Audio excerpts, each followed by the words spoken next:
காங்கிரஸ் கட்சியின் மூத்த தலைவரும் மக்களவை எதிர்க்கட்சித் தலைவருமான ராகுல் காந்தி சமீபத்தில் கர்நாடகாவில் உள்ள ஒரு தொகுதியில் வாக்காளர் பட்டியலில் நடைபெற்ற முறைகேடுகளை வெளியிட்டார். அதற்கான ஆதாரங்களையும் அவர் குறிப்பிட்டிருந்தார். பாஜகவும் தேர்தல் ஆணையமும் கூட்டு சேர்ந்து இதுபோன்ற பெரிய மோசடியில் ஈடுபட்டதாகவும் தெரிவித்தார். இதனையடுத்து டெல்லியில் கடந்த வாரம் செய்தியாளர்கள் சந்திப்பின் போது கர்நாடகத்தில் ஒரு பெண் வாக்காளர் 2 முறை வாக்கு செலுத்தியிருப்பதாக ராகுல் காந்தி பரபரப்பு குற்றச்சாட்டை முன்வைத்தார்.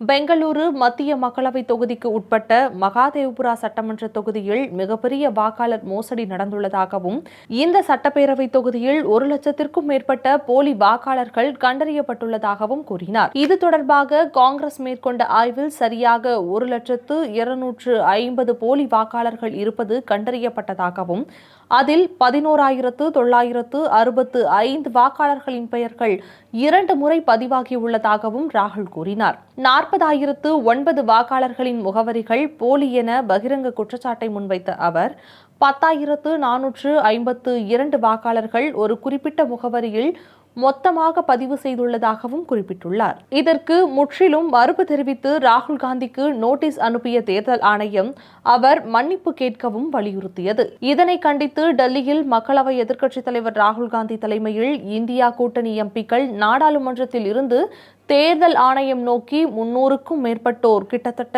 1 கிலோமீட்டர் தூரம் பேரணி சென்றனர். இதையடுத்து போலீசார் தடுத்து நிறுத்தியதில் சாலையில் அமர்ந்து போராட்டத்தில் ஈடுபட்டனர். அப்போது வாக்காளர் பட்டியலில் தேர்தல் ஆணையம் முறைகேடு செய்ததாகவும் பீகார் வாக்காளர் திருத்தல் பட்டியலை எதிர்த்தும் முழக்கங்கள் எழுப்பினர். இதையடுத்து அகிலேஷ் யாதவ், மஹிவா மொய்தாரா ஆகியோர் தடுப்புகள் மீது ஏறி கோஷங்கள் எழுப்பினர்.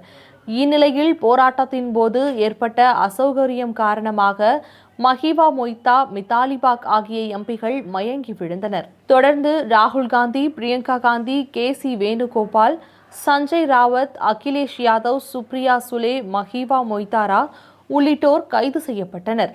கனிமொழி, திருச்சி சிவா, தமிழச்சி தங்கபாண்டியன், ஜோதிமணி, சு வெங்கடேசன் உள்ளிட்ட தமிழக எம்பிக்களும் கைது செய்யப்பட்டனர். பேருந்தில் அடைக்கப்பட்ட பின்பும் தேர்தல் ஆணையத்திற்கு எதிராக கண்டன முழக்கங்களை எழுப்பினர். கைது செய்யப்பட்ட பின் பேருந்தில் இருந்தவாறு மக்களவை எதிர்க்கட்சித் தலைவர் ராகுல் காந்தி பேட்டியளித்தார். அப்போது பாஜக மற்றும் தேர்தல் ஆணையத்தால் பதிலளிக்க முடியாது என்பதே உண்மை எனவும் நாட்டின் முன் உண்மையை முன்வைத்துள்ளதாகவும் கூறினார். இந்த போராட்டம் அரசியலமைப்பை காப்பதற்காக மட்டுமே என்ற நிலையில் அரசியல் சார்ந்தது அல்ல எனவும் அவர் தெரிவித்தார். ஒரு மனிதன் ஒரு வாக்கு என்ற கோரிக்கையை முன்வைப்பதாகவும் உண்மை வாக்காளர்கள் பட்டியல் வெளியிடப்பட வேண்டும் எனவும் அவர் வலியுறுத்தினார். பாஜக அச்சத்தில் இருப்பதாகவும் கோழைத்தனமாக பாஜக அரசு செயல்படுவதாகவும் பிரியா காந்தி கூறியதும் குறிப்பிடத்தக்கது. இந்நிலையில் வாக்கு திருட்டு என்ற எதிர்க்கட்சி எம்பிக்களின் குற்றச்சாட்டு போலியானது என மத்திய அமைச்சர் தர்மேந்திர பிரதான், பாஜக MP ரவிசங்கர் பிரசாத் விமர்சித்துள்ளார்.